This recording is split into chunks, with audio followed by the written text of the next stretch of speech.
When my wife, Sarah, sat across from me at the dinner table that night, I could sense she had something heavy on her mind. She played with her fork, pushing food around her plate, avoiding my eyes. Finally, she exhaled and said, "I want to talk about our marriage. I think I want us to try an open relationship." The words cut through the silence like a blade, and I froze. For months, I had suspected her interest in exploring other men, but hearing it directly was still a shock. I didn't answer right away. Instead, I studied her face. She looked nervous but also strangely confident, as if she had been planning this speech for weeks. "Why?" I asked finally. She gave me a rehearsed explanation about freedom, about how love should not be confined, about how she wanted to experience life. To her, it sounded philosophical. To me, it sounded like betrayal wearing a pretty mask. What she didn't know was that her timing couldn't have been more ironic. For months, I had been quietly stepping away from our marriage myself. The loneliness she created with her coldness and late-night work meetings had driven me to someone else, someone who cared for me the way she no longer did. I had already found a girlfriend, and she was everything Sarah had stopped being. I leaned back in my chair and let her finish her monologue. She expected me to protest, to beg, or to argue about morals. Instead, I simply said, "That's fine, Sarah. But you should know, I already have a girlfriend." Her face went pale, her lips trembling as she tried to process the words. For a moment, she laughed, thinking it was a cruel joke. "You're lying," she said, her voice shaky. But when I calmly looked her in the eye and nodded, her laughter died.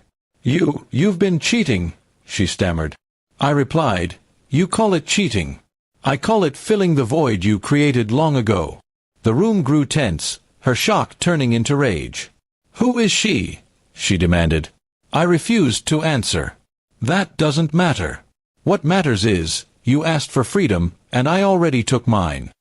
Her hands shook as she slammed her fork down, furious that the control she thought she had was slipping away. For years, Sarah had held the upper hand in our marriage. Financially, socially, even emotionally. She had always assumed I would bend to her wishes, no matter how unreasonable. But now, she was the one blindsided. The thought that I had moved on before she could broke something inside her. She accused me of betrayal, of dishonesty, of destroying our vows. I reminded her gently, "You were the one who wanted the vows broken first. You just didn't expect me to beat you to it." The irony of her tears made me almost pity her. Almost.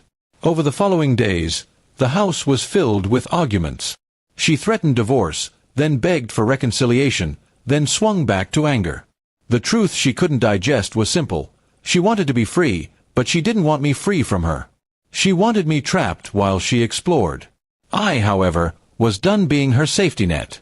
My girlfriend had shown me what real partnership looked like: respect, affection, laughter without constant tension.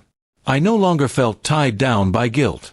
Every time Sarah tried to play victim, I reminded her of her original request. "You said you wanted an open relationship. This is what it looks like." Her friends, when they found out, were divided. Some sided with her, calling me a cheater. Others shook their heads at her arrogance, admitting she had asked for it. Slowly, the truth became clear even to her.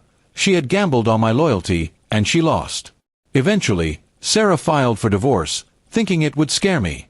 But the relief I felt when the papers arrived was indescribable. She thought I would crumble. Instead, I signed without hesitation. Freedom, real freedom, was finally mine. Months later, I saw her at a cafe. She looked tired, older, her spark gone. She tried to smile, tried to act as if she was happy, but her eyes told another story. She had lost the man who once gave her everything, and all she had left was regret. As for me, I walked away from that meeting hand in hand with my girlfriend, who was now more than that. She was my future. And in that moment, I realized Sarah's request for an open relationship was the best gift she ever gave me. Because sometimes, the ending you fear is the beginning you need. And for me, that ending was the start of a life filled with the love and respect I had always deserved.